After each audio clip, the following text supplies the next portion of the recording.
আসসালামু আলাইকুম। অনেকেই আমাকে কমেন্ট করতেছেন যে ভাই ফেসবুক অ্যাডের খরচ কিভাবে কমানো যায়। সো আজকের এই ভিডিওতে আমরা ফেসবুকের খরচ কমানোর 10টি ফর্মুলা বা স্ট্র্যাটেজি শেয়ার করব, যে ফর্মুলাগুলি যদি আপনি ফলো করেন আপনার অ্যাডের খরচ 100% কমে যাবে। এই সবগুলি স্ট্র্যাটেজি ফর্মুলা আপনাকে ফলো করতে হবে। সো চলুন শুরু করা যাক। 1 নাম্বার, টার্গেট অডিয়েন্স সঠিকভাবে আপনাকে নির্ধারণ করতে হবে। আপনার পণ্যের জন্য সঠিক ক্রেতা কারা তা আপনাকে প্রথমে চিহ্নিত করতে হবে।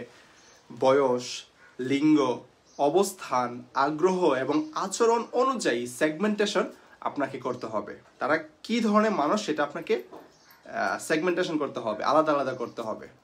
তারপরে সেই অনুযায়ী আপনাকে অডিয়েন্স সিলেক্ট করতে হবে। তারপরে কাস্টম অডিয়েন্স এবং লুক এ লাইক অডিয়েন্স আপনাকে ক্রিয়েট করতে হবে এবং ক্রিয়েট করে আপনাকে অ্যাড চালাতে হবে। 2 নাম্বার, প্ল্যাটফর্ম সিলেকশন স্ট্র্যাটেজি আপনাকে ফলো করতে হবে।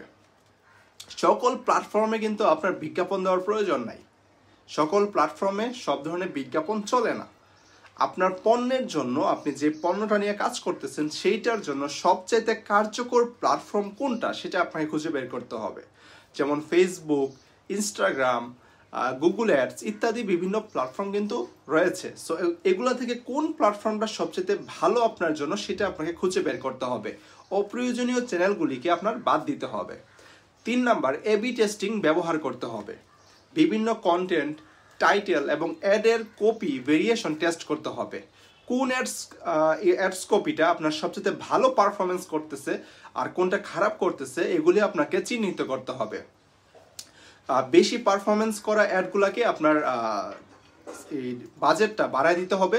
বাজেট অবশ্যই একসাথে বেশি বাড়ানো যাবে না, 25% সর্বোচ্চ বাড়াবেন দৈনিক আপনার টোটাল বাজেটের। আর যেই অ্যাডগুলির রেসপন্স খারাপ আসতেছে সেগুলোর বাজেট কমায় দিতে হবে। হ্যাঁ, একটা অ্যাড অবশ্যই 4 থেকে 5 দিন চলার পরে রেসপন্স মোটামুটি ভালো আসে। সো অবশ্যই সেই সময়টা দেওয়া উচিত। 5 থেকে 7 দিন একটা অ্যাড অন্ততপক্ষে চালানো উচিত সঠিক পরিস্থিতিটা বোঝার জন্য। তবে এক্ষেত্রে যখন আপনার রেসপন্স কম আসবে, আপনি 1-2 দিনের মধ্যে বুঝে যাবেন, তখন আপনি বাজেটটাকে কমায় দিবেন। 4 নাম্বারে, রিমার্কেটিং ব্যবহার করতে হবে। যারা ইতিমধ্যে আপনার ওয়েবসাইট বা অ্যাপে ভিজিট করেছে, এসেছে, তাদেরকে আপনার টার্গেটিং করতে হবে। কনভার্সন বাড়ানোর জন্য রিমার্কেটিং খুবই গুরুত্বপূর্ণ। যারা আপনার পূর্বে আপনার অ্যাপসে এসেছে বা ওয়েবসাইটে এসেছে তাদেরকে যদি আপনি রিমার্কেটিং করেন তাহলে আপনার অ্যাডের খরচ প্রায় অর্ধেক কমে যাবে এবং এই সিস্টেমটা নতুন কাস্টমারের থেকে বেশি ফলাফল আপনাকে দিবে। 5 নাম্বার, সঠিক বাজেট আপনাকে নির্ধারণ করতে হবে বা বরাদ্দ করতে হবে। একটা কথা আছে, ROI আমার আসে না। অনেকে বলে যে ভাই আমার ROI আসে না। ROI মানে হচ্ছে রিটার্ন অন ইনভেস্টমেন্ট। আমি যেই টাকাটা বিজ্ঞাপনের জন্য খরচ করতেছি সেই টাকাটা আমার উঠে আসা। সো ROI, কোন ক্যাম্পেইনগুলোতে আপনার ROI আসতেছে বা আপনার প্রফিট ভালো আসতেছে ওই ক্যাম্পেইনগুলোকে আপনার অন রাখতে হবে, রান রাখতে হবে। আর যে ক্যাম্পেইনগুলোকে বাজেট আসতেছে না বা আপনার ROI আসতেছে না সেগুলার ওই যে আগের মতোই, যেটা আগের টপিকে বললাম, সেটা হচ্ছে আপনার বাজেটটাকে কমাই দিবেন এবং কমাই দেওয়ার পরে যদি সেলস না আসে তখন এই অ্যাড কপিটাকে বন্ধ করে দিবেন।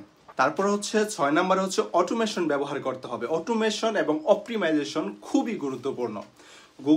গুগল এবং ফেসবুক অটোমেটেড ক্যাম্পেইন অপশন আপনাকে ব্যবহার করতে হবে। AI টুল দিয়ে অ্যাড অপটিমাইজ করতে হবে। বিভিন্ন ধরনের AI টুলস আছে যেগুলোর মাধ্যমে অ্যাড অপটিমাইজ করা যায়। এই অপটিমাইজ আপনাকে করতে হবে। 7 নাম্বারে, লো প্রোডাকশন কস্ট কন্টেন্ট আপনাকে তৈরি করতে হবে। ব্যয়বহুল প্রোডাকশন না করে আপনি মোবাইল অথবা সাধারণ ক্যামেরায় কন্টেন্ট তৈরি করতে হবে আপনার অ্যাডের জন্য এবং অরিজিনালিটি এবং আপনার ক্রিয়েটিভিটির দিকে বেশি গুরুত্ব দিতে হবে। তাহলেই আপনি মোটামুটি যখন আপনার রেসপন্স আসা শুরু হবে বা একটা ভালো রেসপন্স পাবেন তখন আপনি আপনার এগুলাতে ইনভেস্ট করবেন। যে ভালো ক্যামেরা বলেন, ভালো ফটোশ্যুট বলেন, এগুলোতে ইনভেস্ট করবেন। বাট প্রথম অবস্থায় এগুলোতে ইনভেস্টের কোনো প্রয়োজনই নাই। 8 নাম্বার, সিজনাল এবং প্রমোশন বিভিন্ন অফার ব্যবহার করতে পারেন। সিজনাল ক্যাম্পেইন বা ডিসকাউন্ট অথবা প্রমোশন দিয়ে কাস্টমারদেরকে আকর্ষণ করতে পারেন। সঠিক সময় অ্যাড রান করলে কম বাজেটে রেসপন্স পাওয়া যায়। যেমন এখন কিন্তু খেজুরের গুড়ের সিজন চলতেছে, ডিসেম্বর মাস। সো এখন যদি আপনি খেজুরের গুড় অ্যাড চালান রেসপন্স ভালো পাবেন। আবার অন্যান্য সময় যখন খেজুরের থাকে না, সিজন থাকে না তখন যদি খেজুর গুঁড়ো অ্যাড চালান তাহলে কিন্তু রেসপন্স আবার খুবই বাজে পাবেন। সো এই আপনাকে সিজন বুঝতে হবে যে আসলে কোন জিনিসের কখন চাহিদা আছে, কোন জিনিসের কখন চাহিদা নাই, এই জিনিসগুলি আপনাকে বুঝতে হবে। আর সঠিক সময়ে আপনাকে একটা রান করতে হবে। 9 নম্বরে সেটা হচ্ছে সিপিএ ও সিপিসি আপনাকে মনিটরিং করতে হবে। সিপিএ মানে হচ্ছে কস্ট পার ক্লিক, আর সিপিএ মানে হচ্ছে কস্ট পার অ্যাকশন। প্রতি ক্লিকের জন্য আপনার কত খরচ হচ্ছে, অথবা হচ্ছে আপনার প্রতি অ্যাকশনের জন্য বা প্রতি অর্ডার বা লিড এর জন্য আপনার কত টাকা খরচ হচ্ছে, এই জিনিসগুলি আপনাকে পর্যালোচনা করতে হবে। কখন কস্ট বেড়ে গেছে, কখন কস্ট হচ্ছে কমে যাচ্ছে, এই জিনিসগুলি আপনাকে অ্যানালাইসিস করতে হবে। যখন আপনার দেখবেন যে না এর কস্ট অনেক বেড়ে গেছে, তখন আপনাকে এর সেটিংস পরিবর্তন করতে হবে। আপনি অডিয়েন্স বা অন্যান্য জিনিসগুলি আপনি চেঞ্জ করে দিবেন যেগুলো আমরা পূর্বে বলেছি। সো এইভাবে আপনার অ্যাডটাকে সব সময় পর্যালোচনার মধ্যে রাখতে হবে।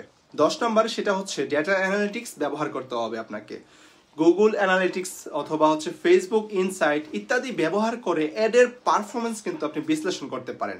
কোন ক্যাম্পেইন সবচেয়ে বেশি কার্যকর হচ্ছে তা বুঝে আপনাকে নেক্সট পরিকল্পনা নিতে হবে। কোন ধরনের কন্টেন্টগুলি মানুষ বেশি পছন্দ করতেছে, রেসপন্স ভালো আসতেছে, সেই ধরনের কন্টেন্ট স্ট্র্যাটেজি আপনাকে ফলো করে সেই ধরনের আরও অ্যাড তৈরি করতে হবে আপনাকে।